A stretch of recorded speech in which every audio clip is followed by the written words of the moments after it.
لە کۆنفرانسێکدا لە شاری کەرکووک کە لە هەندوو ڕێکخراوە سازکرا بوو مەترسیەکانی پشت بڵاوبوونەوەی مادەی هۆشبەر لە کۆمەڵگا و بە تایبەتیش لە نێو توێژی گەنجان ڕوونکرایەوە. سەرەتای پرۆژەکە ئەم کۆنفرانسەیە دواتر کۆمەڵە چالاکی لە خۆگرێ لە خۆی لە هوشارکردنەوەی گەنجان بە تایبەتی چکە کۆنتاکتی ڕاستەوخۆ لەگەڵ گەنجانەکەین لە کافەکان لە زانکۆکان لە قوتابخانەکان و بڵاوکردنەوەی کۆمەڵی پۆستەر و پرۆژەر کە بەسوپاسەوە دەستگا ئەمنەکانی شاری کەرکووک بە تایبەتی بەشی نەهێشتنی مادە هۆشبەرەکان هێڵی گەرمیان داناوە خەتی ساخنە داناوە ئێمە لە پۆستەرەکانی خۆمانە بڵاویانەکەینەوە. اقتصاد تدميره به اخلاق تدميره به امن تدمير اكريه لانه يتر او كمخدرات استفاده اكاد بارينيه مستعده مو جريمه بكات لسر الموضوع او مجتمعك لا سمح الله كانتشاري زور قوراء به اكريه او مجتمعات تواو يتر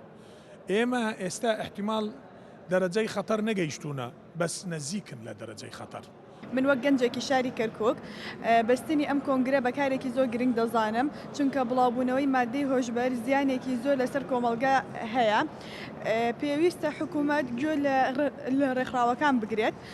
چی بکرێ بۆ کەمکردنەوەی ئەم کێشەیە هۆکاری زیادبوونی بەکارهێنانی مادە هۆشبەرەکان ینی طبقەیەکی خوێنەوارن ئەو کەسانێکەوە ڕۆژانە لەسەر جادا کاتیان بەسەر بن یان لە قاوەخانەکان یان لە شوێنانی کەوا زانست علمی تێدا ناخێنرێ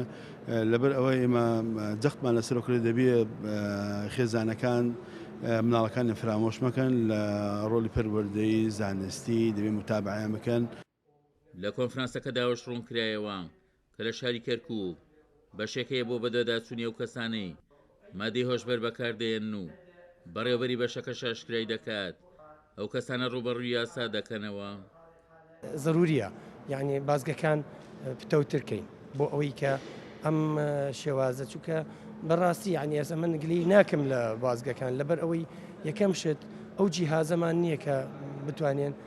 سەیتەرە کاتە سەر هەموو ئەو کەسانی کێتە ژوورەوە. دووەمیش ئەبێ تەدریبی و تەوعیی خەڵکمان هەبێت زیاتر تەوعیەکە زیاتر دەورە دینێ لێرەیە. طبعا ئێستا کەرکووک مجموعەی بازگە بە دەور و پشتیایەت یان لە کۆمەڵ و شوێنۆشتیەت و ئەڕوا طبعا ئەبێ ئەو کاتە وەکو مدیری شوڕتە و قیادەی شوڕتە وەکو وزاری داخلی پشتگیریمان بک بتوانین لەگەڵ هەموو لایەنەکان تەنسیق بکەین بۆی بتوانین سەیتەرەکەین لەسەر ئەم شێوەیە. بە پێیامارێکیش کە دەستکورسات نیوز کەوتووە لە ماوەی 8 مانگی یەکەمی ئەم ساڵدا لە کەرکووک 86 کەس بە تۆمەتی بەکارهێنان و 10 کەس بە تۆمەتی بازرگانی کردن و 6 کەسیش بە تۆمەتی هاندان بۆ بەکارهێنانی مادە هۆشبەرەکان دەستگیر کراون ڕوونیش کرایەوە بە پێی هەڵسەنگاندنەکان دەرکەوتووە زۆربەی ئەو کەسانی ئالوودەی مادە هۆشبەرەکان بوون لە ناو توێژی گەنجاندان و بە تایبەتیش لەوانن